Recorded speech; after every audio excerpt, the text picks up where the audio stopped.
Okay, so what is cloud native and why should I care? Why should anyone care? I want to talk about that for a little bit today and hopefully leave you all feeling all the clearer for it. The Cloud Native Foundation is part of the Linux Foundation. I hope we all know that by now. But it's really a home for some amazing projects that enable modern applications. And that's really the mission, is we want it to be super easy to build cloud-native apps. And we're building a toolkit to help you do that. And I'll talk about that toolkit today. You should recognize some of these project names. And I'm really pleased to see Containerd and RKT come into the CNCF this week. I think that really changes the story to show that we're dealing with containers, orchestration, monitoring, logging, all the things. So if someone asks, what is the CNCF? Here's a few things to remember. Number one, it's open source cloud computing for applications, not to be confused with OpenStack, which is for infrastructure, or OCI, which is a standard. We're curating and promoting a trusted toolkit for these architectures in the CNCF. It's a collaborative effort, so it's a non-profit. It's part of the Linux Foundation. It's funded by sponsors. But what is it really about? I think it's about these three things which I want to talk about this morning: speed, freedom, and trust. Let's start with speed.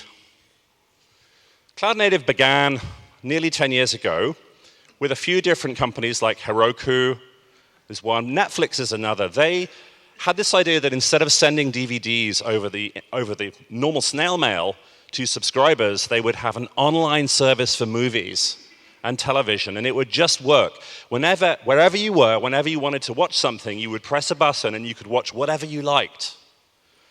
And this would be something that would make people happy. And everyone at the time thought this was insane, because of course Blockbuster was this amazing DVD shop and so on. But Netflix crushed it. And they did so by offering people this instant-on experience. To do that, they sat down and they realized they needed a different set of things that hadn't been done before. They needed a global service that could be really gratifying to consumers who would be very impatient if anything went wrong, no spinning pizza wheels or any of that, web scale, highly available. And they called this cloud native. And you can see many presentations now about what they did, and I do recommend having a look at some of them. Here's a link to one. You can see it in the slides later. This is one of my favorite pictures from one of their presentations, showing how they tried to do two hard things at the same time, which really is at the heart of why cloud native is game-changing. Remember, this is 8, 9, 10 years ago, really early days. Things have moved on since then. But they wanted to do two things. They wanted to make, number one, the consumer experience spectacular. To do that, they wanted a system that was always on, always there, highly available. So they needed to move up this curve. And they needed to move to the right, because in order to make their consumers very happy, they knew they were going to have to change their product continually to improve it in line with consumer needs. They knew that when they went to market, they would have something that would need additional work. It was a bit rough, but it would get better and better and better and better, faster and faster than their competitors. And this pattern of getting better faster is key to cloud native, and is why companies like Facebook, Google, Twitter, Airbnb, and the others have done so well. So I do recommend reading that. Oops. And now we have a whole industry and venture capitalists pumping money into this world, because cloud native has revolutionized delivery. And so people like Mark Andreessen say software is eating the world. So can anyone be like Netflix? 10 years ago, no. Today, maybe. But you need to make the right decisions to make sure you end up in a good place and are not still dreaming in a field. You can measure the value of this approach. Here's one of my favorite metrics. This is from Puppet Labs' State of DevOps report. They publish it every year. They survey about 10,000 people. It's a very credible report. And they ask them questions about, what is your mean time to recovery? How long does it take to get back into a happy place if you trash your system? Does your deployment take a long time? How often do you deploy? And they compare this year's winners and losers with last year's to show you how things are changing. On here, you can see 4 metrics. Let's look at one, mean time to recovery. For those of you who can't see because it's a little small, it's the 3rd one down. And you can see in 2015, the gap between the leaders and the laggards measured as top percentile bottom was 168 times. I mean, that's the difference between recovering in time to make your consumers happy and spending months planning a website change. And it grew even between 2014 and 2015. And that just shows you how the situation for leaders is getting better relative to the laggards. And you really do not want to be a laggard here, because that's what's going to lead you to become Blockbuster rather than Netflix if you're a traditional business. So this matters for everybody. Okay, so I talked about speed and the history. What is it exactly about cloud-native applications that means I can go fast? So we decided to conduct some experiments on ourselves at Weaveworks and build our own product in this way. So I'm here to tell you about that. This is our product. Go check it out, or go downstairs to the booth. It's a tool for cloud-native app development and operations.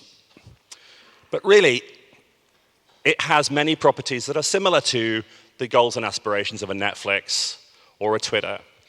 The team wanted to work on app dev as fast as they could and not on integration, plumbing, and infrastructure, the need for speed. They wanted to run the application anywhere, not just on Amazon, but open source as your Google, Amazon, on your own machines. And they needed something very stable they could trust, where independent components could be scaled so that if we had demand in one area, we could meet it with more capacity without incurring costs in other areas at the same time. And we needed to recover the system if we trashed it. And of course, this is a significant application. It's not a simple application, just a 12-factor app. It's fairly complex. Here's an old screenshot of the architecture, just to show you there's 3 or 4 moving parts, each doing different things, each architected in a slightly different way, and it's changed since then. And it's changed quickly because we've been able to change it quickly. And what we learned was it's really important to know you have a system that you can completely blow up and wipe out totally, and then you can recover from that. And we found this out ourselves when we had a massive Amazon outage that was caused by us, and then we had to spend 40 minutes rebuilding everything. And what rescued us was simple things like following the rules of cloud-native patterns, using source code control as a central repo to recover from, using Kubernetes, which we run on in production and have done for 18 months plus, to rebuild the system from that config file, using tools like Prometheus to monitor it. We do all that. We've been doing it in anger for nearly 2 years, and that's what enabled us to recover from these catastrophic failures. And so what were the sort of technical needs that we can distill out of that? Automation is really, really important. We are a startup. We have a small team. Even in big companies, it's really important to know that if one person is on call, they can potentially start fixing things. And automation means orchestration and pipelines, CI/CD, continuous integration and deployment, as well as scheduling, runtime, and so on. A second thing that you need is packaging. You need to package your software so you can deploy it anywhere easily. Of course, that means Docker containers for us, containerized deployments, although there are other containers that you can use. And then there's a set of modern practices, and that's a whole other talk, but patterns like microservices, when and how to use monitoring. With this, you need monitoring to be baked into your app right at the beginning of the story. That's got to be thought about up front. It's not something you add later like operations used to.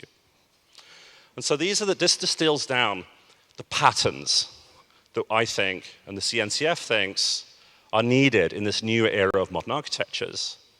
Containers, orchestration, microservices.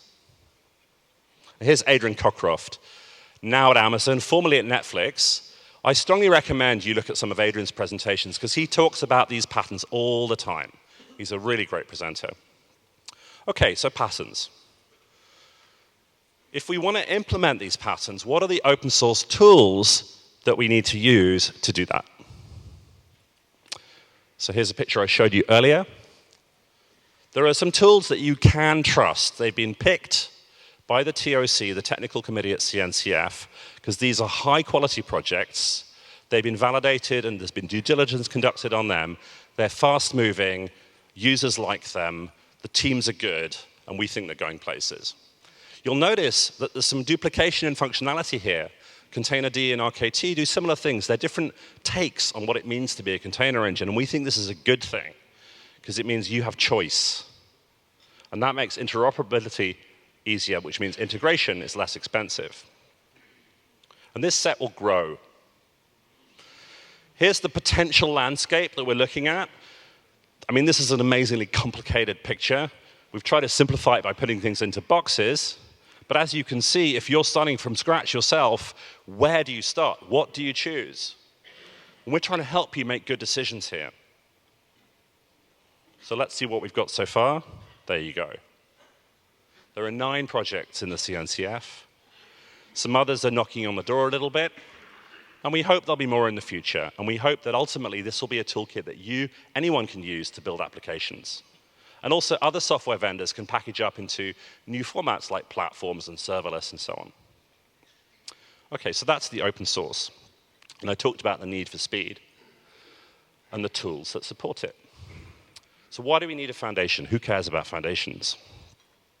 So this is about going from speed to freedom and trust, which are very important.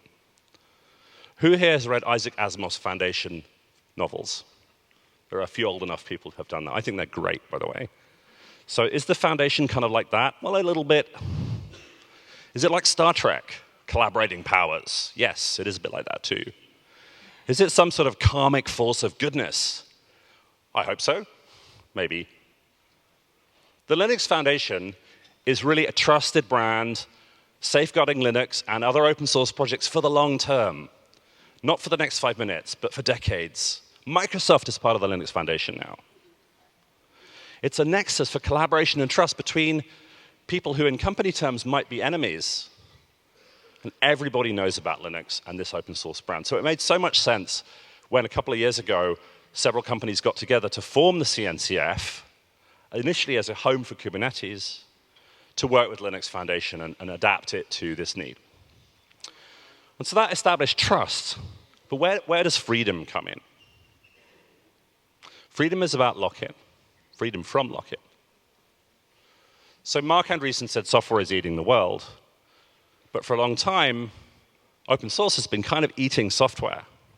And meanwhile, all this free stuff is being shipped by cloud providers, wrapped up as services that are not mobile between clouds. And so this is kind of frustrating, because it means if you start building an application, you make it work really well on Azure, you don't necessarily easily have the ability to move it to Amazon. And you may not want to do that, but knowing that you can is pretty comforting. So we're worried about cloud lock-in, not at the infrastructure layer, but at the app layer, because these are apps we're talking about. We want to run our app anywhere. We don't want to be stuck. So what can we do about lock-in? Number one, it's very important that anyone, all of you, any company, any developer, anywhere, anytime, can use the software on any cloud. That means not just a scheduler, but also monitoring, logging, routing, and other things as well that were shown previously. It's got to be commonly held. It doesn't help if it's one company controlling it. It's got to be shared in case that company disappears. Otherwise, how can you trust it for the long term? So this means you have to have a kind of United Nations Federation concept where everybody can work together, even if they have disagreements about certain issues. And we have seen some disagreements in the container space for sure. But if you see Rocket and container and Kubernetes side by side, Containerd and Kubernetes side by side, you know that things are changing. And we're enabling user choice. So we have this concept of no kingmakers. We don't try and pick out one project and say, we know that in 10 years' time you will be the winner, because we can't do that. That would be crazy. So we pick multiple projects that are good. And we're trying to get away from this proprietary lock-in, not in the cloud, but also on the vendor side. So you have maximum freedom. Are we creating standards? Not exactly. We're about projects. We think the best way to deliver software that everybody can trust is if the community gets around 1, 2, or 3 leading open source projects. Projects like Nginx, Apache Web Server, MySQL. Not sitting down and forming a committee and saying, let's write down how things will look in 5 years' time and agree a format for something. So CNCF is projects first. And I think partly that's why you're all here, because these are great projects that you've heard of already and are using, gradually coming together into one family, which over time will cohere, not instantly. And we're looking for interoperability. So already, for example, Docker works with Kubernetes. Rocket works with Kubernetes. Prometheus works with all of the above. I didn't put all of the projects in here because it would be a really cluttered slide. But you can see the idea. You can expect these tools to work together even though they're independent. You can use them alone if you want to, if you're just doing Prometheus stuff or just doing Kubernetes stuff, or you can use them all together. That's very powerful. We've gotten away from this kind of concept of OpenStack where everything comes as a big block. And you land it on your toe, and you break your toe. And we've gone for quality and velocity here. So you should be able to trust these tools. And so to do that, we have to help developers, and we have to help end users. That means everybody in this room and many people outside. So what does that mean? We spend money. We spend money that we get from the sponsors. We spend it on education. That means websites, examples, tools, tests, APIs, documentation. There's so much to do here to help people get started and to guide them down the right path so they feel confident that they're going to get a good outcome and they can sell it to people who don't know about this yet. Promotion, marketing. We're all here. It's an event. It's a pay-for event, but it means that we can actually get the message of Cloud Native out to a very large number of people. The press come to these events, and they write about it, and then the business goes, maybe we should be Cloud Native too, and this is what we want to see. A wide audience, not just a club. And we have smaller events too that are more just for the developers and the community. There's going to be a little Prometheus meetup, about 200 people in Munich in the autumn, for example. And if you want to organize one of these events or get involved in any way at all, please do so. Please come and tell us. Look for Mark Coleman. He's the marketing chair for the CNCF. Look for Dan Conn, who gave a talk yesterday. Look for Brandon Phillips. Look for me. Look for John Bull. All of these people. Get involved. And finally, infrastructure. We can help. It used to be the case when Apache Foundation was created, and we're a bit like Apache Foundation, that people needed project hosting. But now we have GitHub. GitHub is amazing. We also have GitLab. GitLab is also amazing. But there are other things that people are asking for, like help us with CI, help us with large-scale testing, help us with cross-project conformance testing. And we'll see more of that in the future. We're figuring it out. And so what does the future look like? It looks like this. Right now, we're still coming out of stage one, which is just getting some initial tools together that people genuinely care about, that are great tools that you can be excited about the future of. Kubernetes Containerd, Fluentd, Linkerd, gRPC, CoreDNS, RKT, maybe I missed one, Open Tracing. But then interoperability has to come from use. So we're seeing things like networking interfaces, storage interfaces being worked on. There's a networking working group, there's a storage working group looking at how to make networking and storage work well with all of these cloud native components for the applications that you will build. And you need these things. And through that, we'll have more and more conformance and coherence and strong alignment up and down the stack over time. You'll still be able to pick and choose what you use. It won't be like OpenStack where it's all or none, or any other kind of black box. And then after that, we hope we'll have enough credibility and momentum that basically everybody wants to be cloud native. We don't expect that to happen immediately. This is the beginning, or if the early, maybe it's the end of the beginning. It's the early middle, I don't know. But it's the future where people will want to be cloud native, not yet. So I hope you think that's exciting and will come with us on this journey, please. So just to recap, what was today all about? Open source cloud computing for applications, but really it's about speed, freedom, and trust. Speed, you want to go faster with your app delivery. You don't want to get bogged down doing infrastructure and integration. Freedom, freedom from cloud lock-in. The cloud providers will work with us if we get this right. And trust. A toolkit that you can trust to build modern applications that will work for you over the long term, that is stable, automated, packaged for easy deployment, and you can trust anytime, any place. Thank you very much.